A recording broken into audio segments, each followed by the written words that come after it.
In front of me is Pixel 5, and let me show you how to update apps on this device. So first of all, you need to open the list of all apps and then select Play Store. Here, just tap on More icon and select My Apps and Games.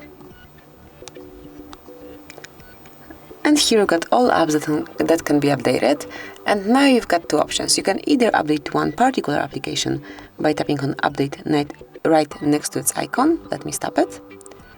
Or you can update all apps at once by tapping on Update All. And as you can see here, it will be done automatically. Meanwhile, you can use your device in a normal way.